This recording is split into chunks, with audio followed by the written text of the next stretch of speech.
is CBS News Miami. Good afternoon and thank you for joining us. I'm Najahe Sherman and welcome to CBS News Miami's 4 p.m. Quickcast. Let's take a look at today's other developing top stories. A family tragedy, police trying to figure out what led up to the death of 2 young children. We recently learned they were twins. This is after a medical call on Interstate 95 in Northwest Miami-Dade. Stay with us for the very latest. CBS News Miami's Morgan Reiner has the details. 2 young children, a boy and a girl, twins, were found dead inside of a car at the top of the ramp. And the reason why Florida Highway Patrol is not investigating this, despite the fact that it clearly happened on a highway, is because this had nothing to do with traffic. This was not a collision. There was no accident involved. It's why the Miami-Dade Police Homicide Bureau is taking the lead.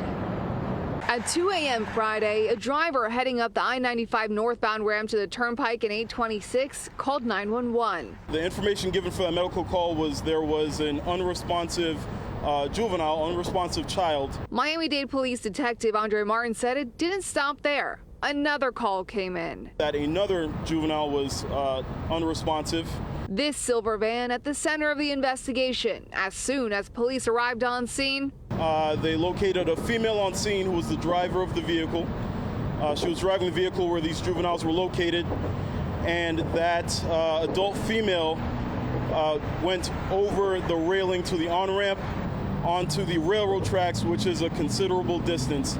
It's unclear if the driver is also the mother of the twins, aged 3 years old, but she's now in critical condition at Aventura Hospital. The children did not survive.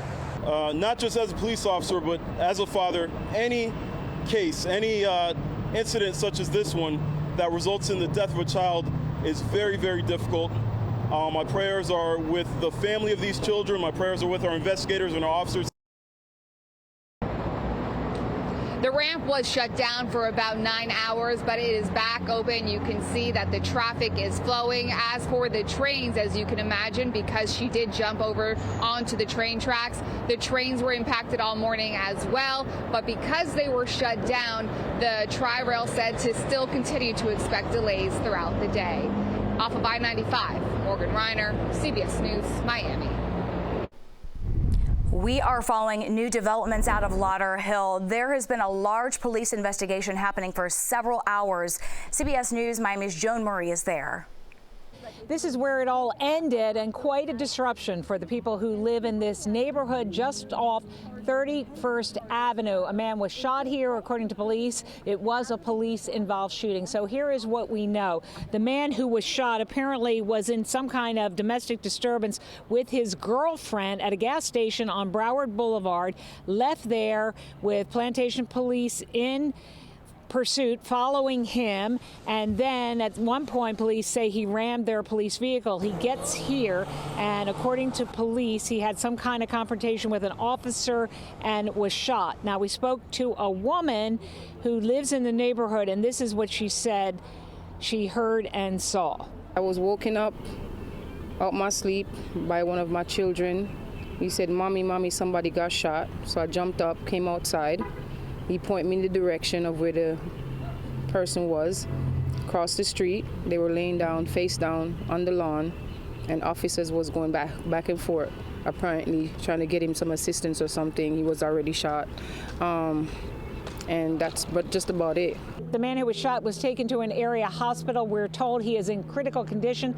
Plantation police say he is facing charges of kidnapping, false imprisonment, aggravated battery on a law enforcement officer, aggravated assault, and fleeing and eluding police.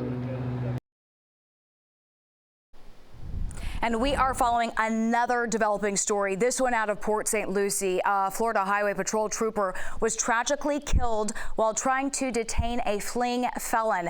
It happened on Interstate 95 earlier this morning. Florida Governor Ron DeSantis identified the trooper as Zachary Fink.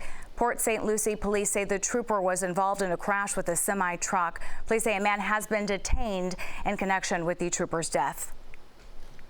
Always alerting, always tracking. This is Next Weather. And taking a live look outside at beautiful South Florida, not a shadow of doubt, spring will come early.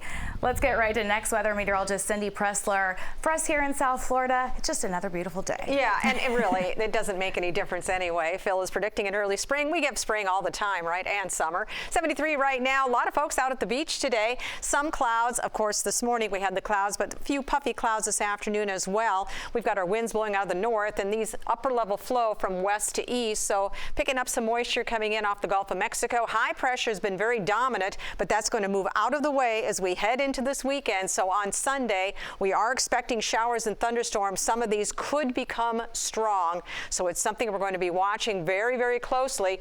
Very windy conditions will follow this heading into next week. So the timeline, I'd put it at about 11 a.m. to 1 p.m. The main line will be coming through the coastal areas. And again, these storms could produce gusty winds and an isolated tornado, not out of the question. Wind gusts up to 35 miles per hour, and those winds are going to stay with us for the next few days. We're expecting our temperatures to be backing off a little bit next week, but for tomorrow, looking for highs all the way into the upper 70s, so it's going to be quite mild. Of course, we'll have further details coming up in our shows later this evening. That's the CBS News Miami Quickcast. I'm Najahe Sherman. Thank you for joining us, and stay tuned for a Grammy special with CBS News Miami's Maribel Rodriguez coming up next.